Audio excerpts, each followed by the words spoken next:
আমাকে গতকালকে একজন 2 দিন আগে একজন আলেম ফোন দিয়ে বলছেন যে ভাই, পুরা বাংলাদেশের 40 থেকে 50 লক্ষ আলেমের নেতৃত্ব কিন্তু আপনার জাতীয় সংসদে দিতে হবে।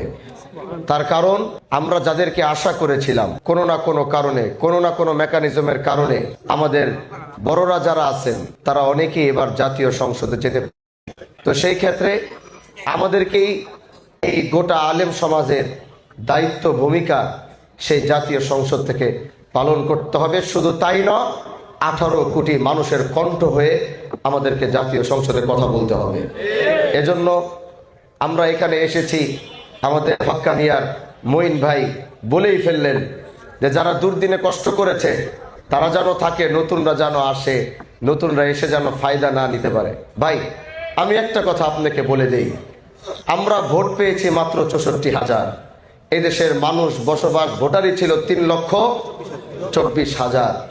এজন্য যারা আমাদের সাথে ছিল না তার মানে এটা নয় তাদেরকে আমরা দূরে সরিয়ে দিব। আগামী 5 বছর পরে যেন আমাদের ভোটই পড়ে 2 থেকে 3 লক্ষ, এরকম টার্গেট নিয়ে আমাদের কাজ করতে হবে। কিন্তু হ্যাঁ, আমাকে ব্যবহার করে, আমাদেরকে ব্যবহার করবে, আমাকে ব্যবহার করে কে উল্টাপাল্টা করবে, এই সুযোগ তো আলহামদুলিল্লাহ শিবচরের কারো হবে না। কারণ চোখ নাক সব আমার খোলা আছে, কে কি করছে, কে কি বলছে, কার কি উদ্দেশ্য, সব কিছু নলেজে নিয়েই কাজ করছি। এজন্য প্রিয় ভাইরা আমার, আমি সবাইকে বলবো, অনেকের একটাই অভিযোগ, এখন ভাইকে পাই না, ভাইয়ের সাথে কথা বলতে পারি না।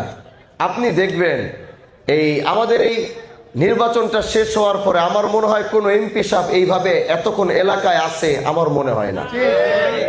আমি এখন থেকে এলাকা থেকেই বের হই নাই, আমি তো এলাকায় থাকি, কিন্তু আমার উচিত ছিল কি মোবাইল টোবাইল বন্ধ কইরা অন্তত কম হলো 3টা দিন মোবাইল টোবাইল সব বন্ধ করে বেড রেস্ট নিয়ে একদম ভালো। কারণ যে পরিশ্রম আমরা করেছি, যে প্রেশার, শারীরিক মানসিক যে প্রেশার গেছে, নিয়ম ছিল কি ইলেকশনটার পরে অন্তত কম হলো 3টা দিন মোবাইল বন্ধ কইরা নিজের শরীরটাকে ফিট রাখার জন্য, ঠিক রাখার জন্য একটা বিশ্রাম তো প্রয়োজন ছিল।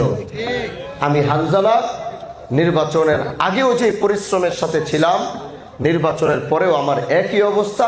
আমি এখন পর্যন্ত কোনো বিশ্রাম আমি নিতে পারি নাই ভাই।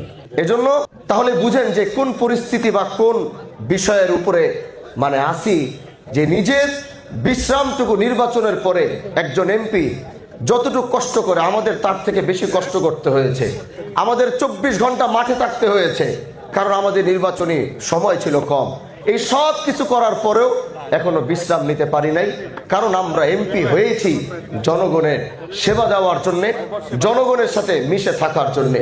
এজন্য কেউ যদি এরকম কষ্ট পান যে ভাইকে পাই না, ভাইয়ের সাথে কথা বলতে পারি না, তাহলে আমি আপনার কাছে আন্তরিকভাবে ক্ষমা প্রার্থী যে আমি হয়তো সেই সময়টা আমি আপনাকে দিয়ে উঠতে পারছি না।